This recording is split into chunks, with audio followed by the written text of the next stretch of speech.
দুধের শিশুরা পাক দুধ, এমন অভিনবত্বের ছাপ রাখল কলকাতার একদল সহৃদয় ব্যক্তির উদ্যোগে গড়ে ওঠা স্বেচ্ছাসেবী সংগঠন সুখের চাদর।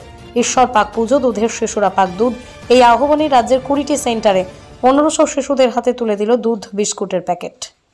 রাজ্যের বিভিন্ন প্রান্তের মতো বর্তমানে রাজ্য তথা দেশের সবচেয়ে আলোচিত নাম তেভাগার পীঠস্থান সন্দেশখালীর বেরমজুরের 3টি আইসিডিএস সেন্টারে 200 বাচ্চার হাতে তুলে দেওয়া হয় দুধ বিস্কুটের প্যাকেট। দুধ বিস্কুট পেয়ে ভীষণ খুশি খুদেরা। সারা পৃথিবীর একটাও বাচ্চা দুধের অভাবে মারা যাবে না, কিন্তু প্রতিদিন দুধের অভাবে কত নিষ্পাপ শিশুকে হারাতে হয় পৃথিবী জুড়ে।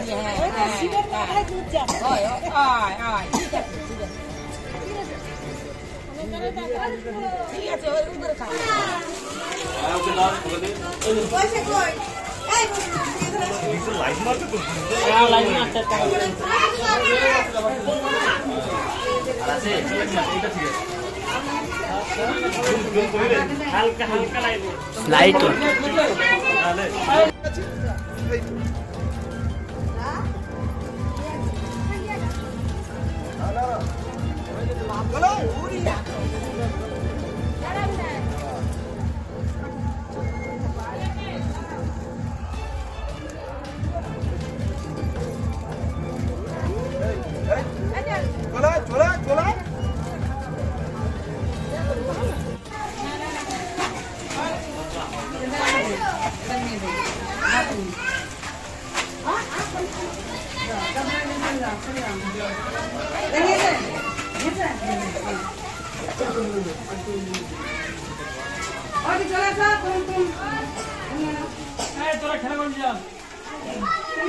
নাম কই তুই বোকা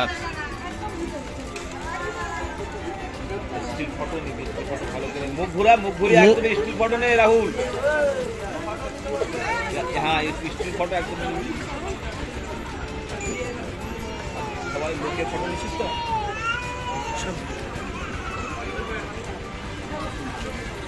রাজীব বাবু আসো, জয়ন্ত বাবু আসো, সবাই সঙ্গ দাও। হ্যাঁ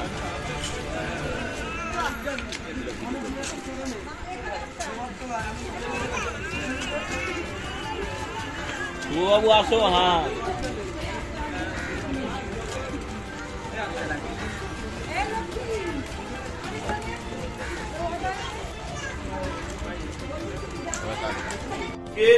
শিবরাত্রি স্বভাবতই আমাদের হিন্দু ধর্মের যারা শিবরাত্রি করে তাদের নিয়ম অনুযায়ী সারা রাত জাগে, শিবের পূজা করে এবং কোথাও শিবের মাথায় জল ঢালে, আবার বেশিরভাগ জায়গাতে দুধ ঢালে। একটা পরিসংখ্যান বলছে যে আজকের দিনে শিবের মাথায় যে দুধটা ঢালা হয়